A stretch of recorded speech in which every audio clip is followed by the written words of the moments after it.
Peças raras. Você em sintonia com o rádio.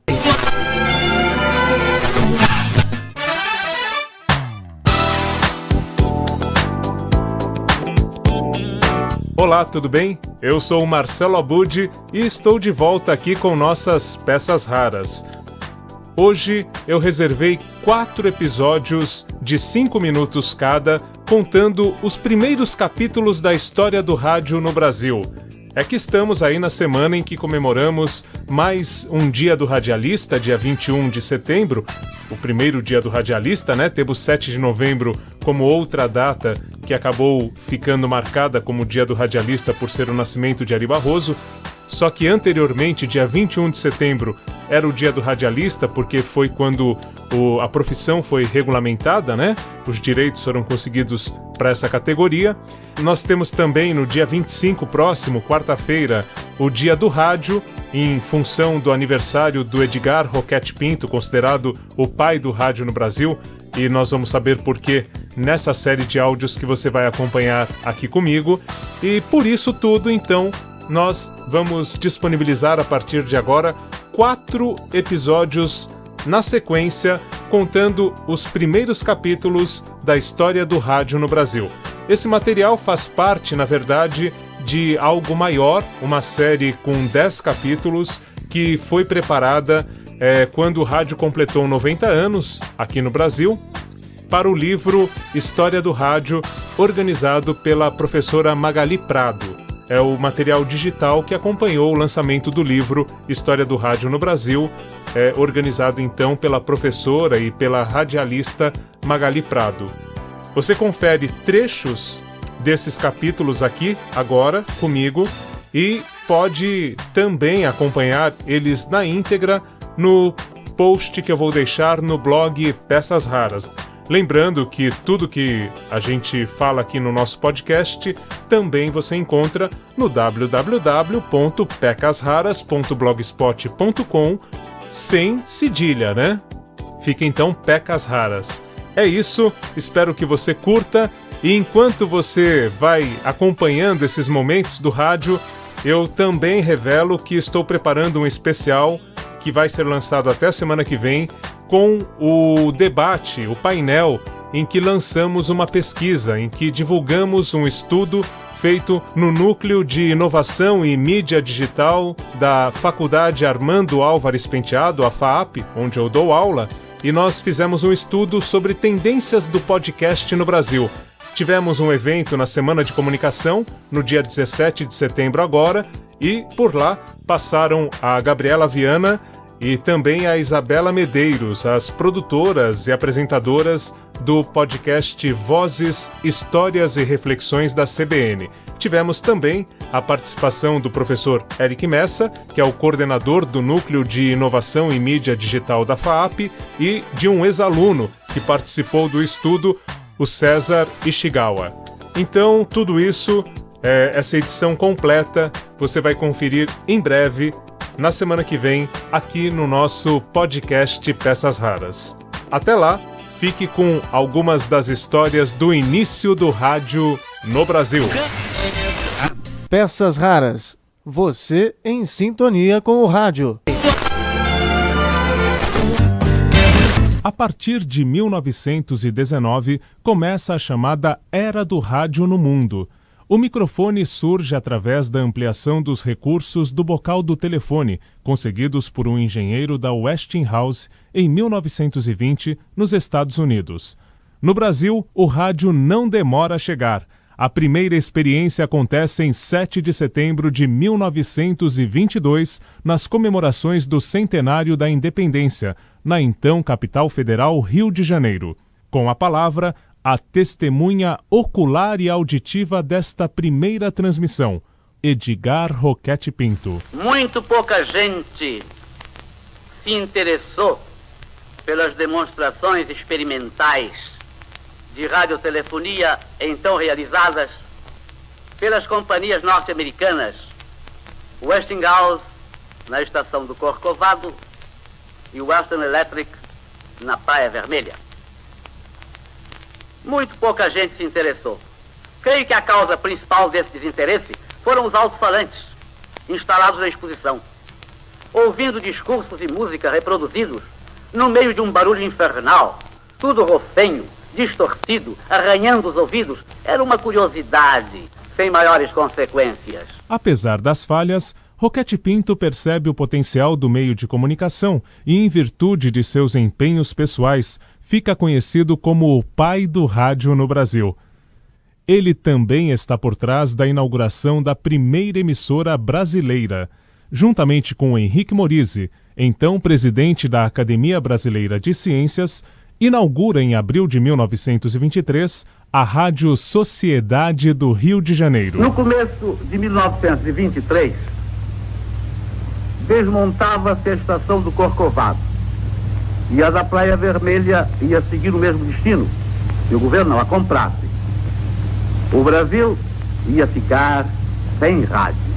Ora, eu vivia angustiado com essa história, porque já tinha convicção profunda do valor informativo e cultural do sistema, desde que ouvira as transmissões do Corcovado alguns meses antes, conforme já narrei mais de uma vez. Mas uma andorinha não faz verão. Resolvi interessar no problema a Academia de Ciências. Era presidente o nosso querido mestre Henrique Morizzi, eu era secretário, e foi assim que nasceu a Rádio Sociedade do Rio de Janeiro, a 20 de abril de 23. Rádio Sociedade do Rio de Janeiro, Rádio Clube de Pernambuco, Rádio Sociedade Educadora Paulista. Não é à toa que as primeiras emissoras mantêm em seus nomes os termos sociedade ou clube.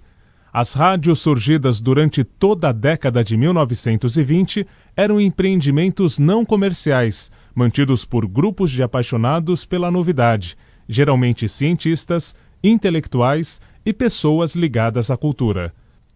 Com o objetivo de disseminar educação e informação, na realidade, serviam mais para a diversão dos membros desses clubes, mantidos por sócios que pagavam mensalidades e cuidavam também de suas programações, inclusive escrevendo, tocando, cantando e ouvindo eles próprios.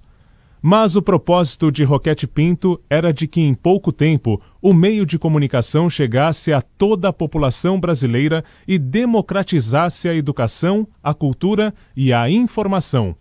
Para cumprir essa missão, a veiculação de propaganda é proibida durante toda a década de 1920, já que Roquete Pinto acredita que se mensagens publicitárias fossem veiculadas, o verdadeiro valor que destinava ao rádio se perderia.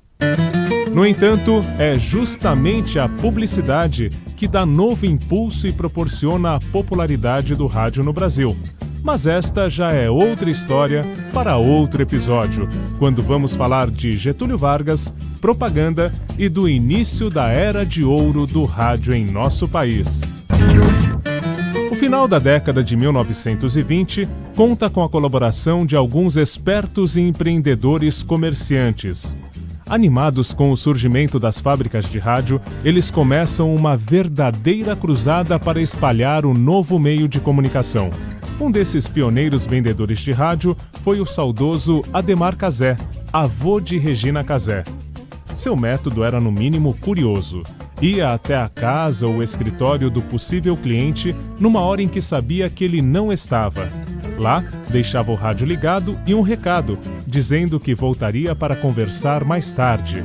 Com essa técnica, Ademar Cazé vende tanto aparelho a ponto de conquistar a confiança da Philips, fábrica da qual era representante. Em depoimento sobre esse período, Cazé explica como tudo começou. Peças raras. Houve um período aí que eu comecei a vender rádio. A Philips havia lançado um aparelho, uma caixa retangular, compreendeu? Com um alto-falante feito um chapéu japonês, com dois cavaletezinhos, de modo que você saía com aquele fio muito comprido, botava na cozinha. Eu achei interessante aquele negócio, comecei a vender o rádio. Daí me deram uns prospectos e eu fui por aí, né? E eu sei que no fim de 3 meses eu tinha visto o rádio, esse vídeo, quando eu não fosse calcular. A ponto do gerente da Philips do Brasil queria me conhecer. Eu fui lá falar com ele. Em 1932, Cazé passa a ter o seu próprio programa na Rádio Philips.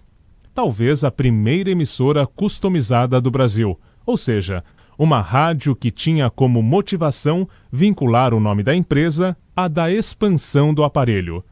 O programa Cazé teve longa e vitoriosa jornada. Baseado em instruções da BBC de Londres, Cazé revoluciona o conceito de rádio, fazendo um programa ágil e popular, com quadros fixos. Um deles apresentado por Noel Rosa aos domingos. Eles vão fazer um programa popular de 8 às 10 horas e o outro programa clássico de 10 horas à meia-noite. Então, contra o elenco e tal, eu tinha um capitalzinho, já ganhei pelo rádio, umas economias. E essas economias foram gastas no programa Cazé. O primeiro programa, a parte popular, foi movimentada.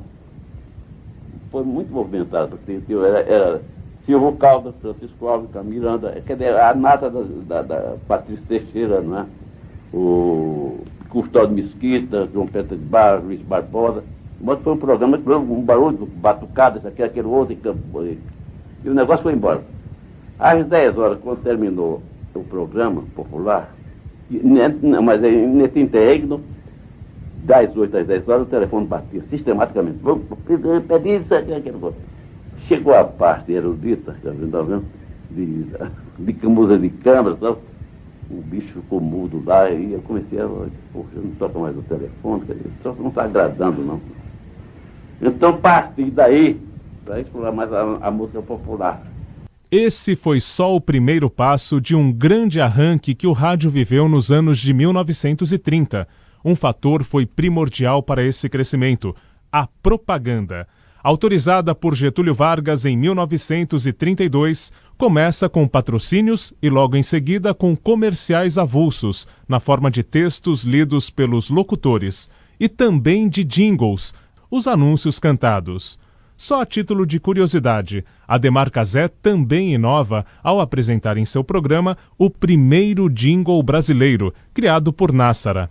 Em áudio que faz parte do CD que acompanha o livro Histórias que o Rádio Não Contou, escrito por Reinaldo Tavares, Almirante, um dos compositores e cantores daqueles anos 1930, relembra o refrão desse jingle.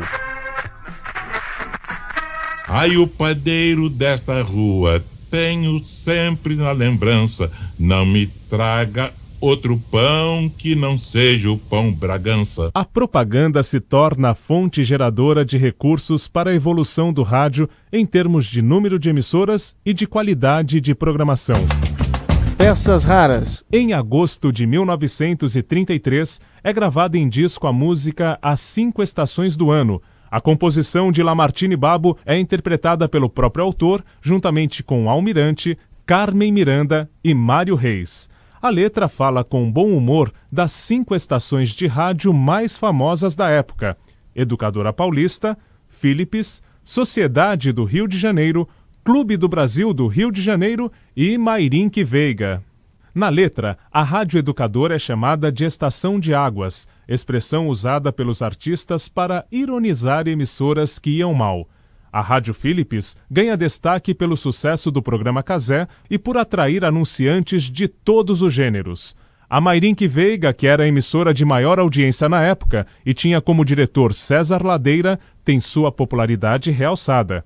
Já a Sociedade, primeira emissora do Brasil, à época completava 10 anos. Desde que foi fundada em abril de 1923, pouca coisa havia mudado em sua programação, que permanecia privilegiando a música erudita.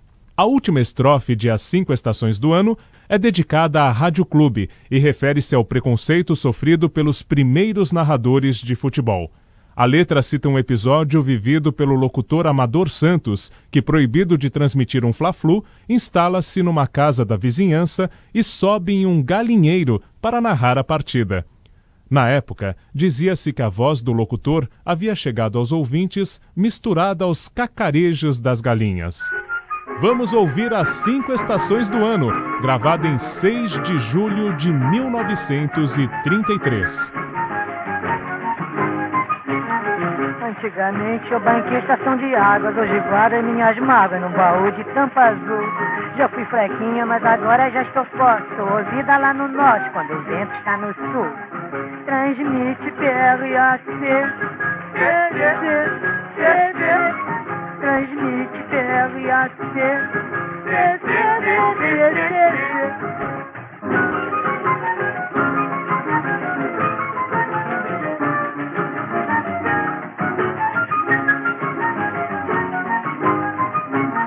Eu sou a Philips do samba e da fusarca, anuncio qualquer marca de trombone ou de café. Chega na hora do apito da sirene, grita logo a dona Irene, liga o rádio e vem casé. Transmite TRAX, transmite TRAX.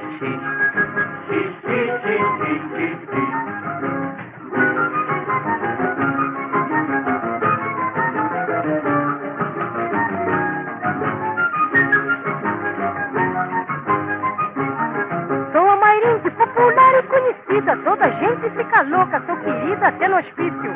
E quando chega sexta-feira em Dona Clara, sai até tapa na cara, só por causa do Patrício. Transmite PRAK, KK, KK. Transmite PRAK, KK.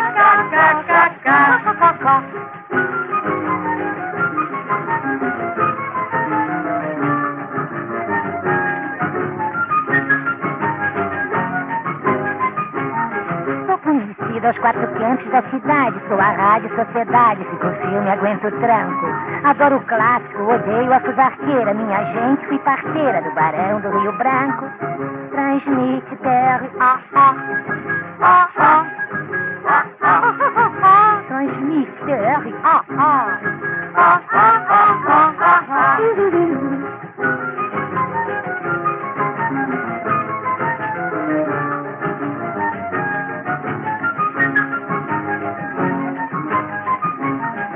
Rádio Clube, eu sou homem, minha gente, francamente, sou do esporte, futebol me põe doente. No galinheiro se radio para o povo, cada gol que eu anuncio, a galinha bota um ovo. Transmite TRAB, transmite TRAB.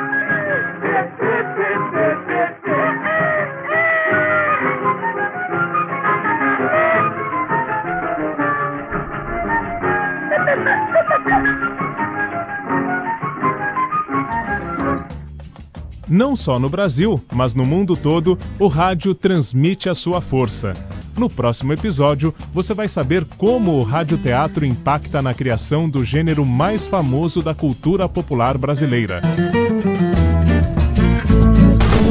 O rádio brasileiro da década de 1940 descobre outros rumos, tendo como embrião o radioteatro. A radionovela entra em cena em 12 de julho de 1941, pela Rádio Nacional. A ideia veio dos Estados Unidos e foi uma criação da agência de publicidade McCann Erickson, que já tinha escritório aqui no Brasil.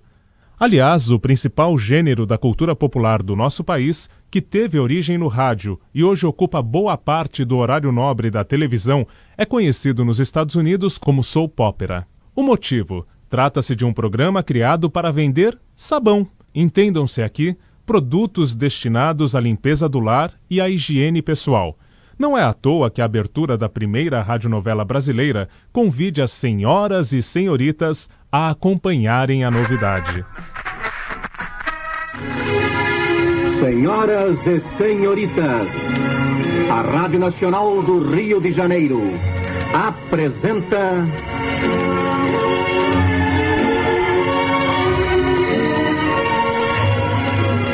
Em Busca da Felicidade, emocionante novela de Leandro Blanco.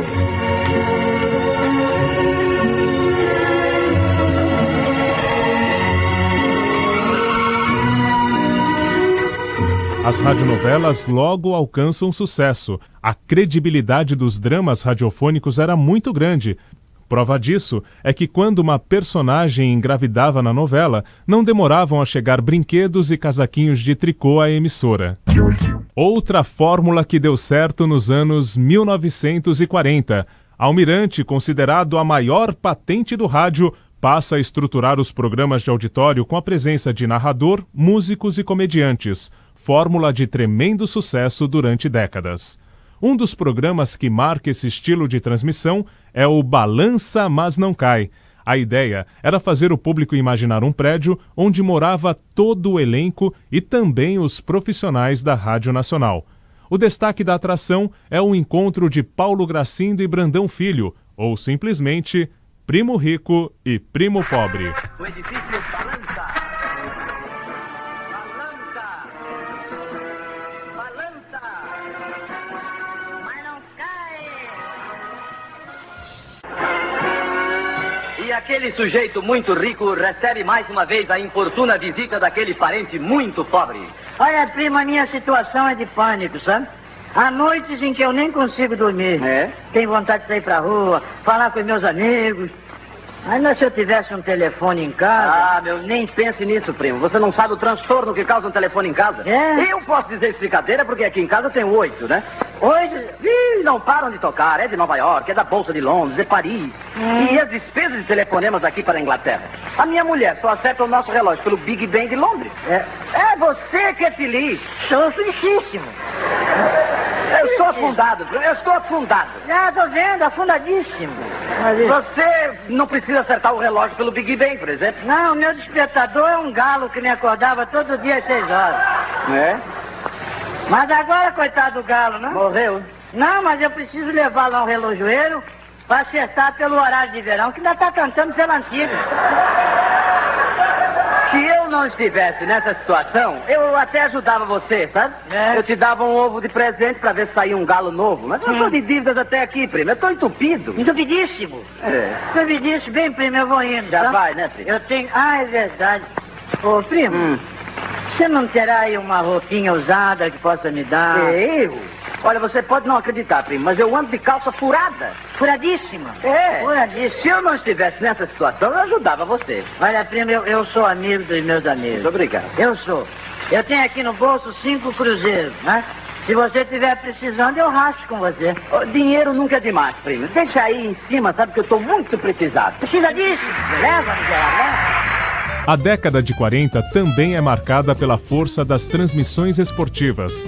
Em São Paulo, a Pan-Americana, atual Jovem Pan, se torna a emissora dos esportes.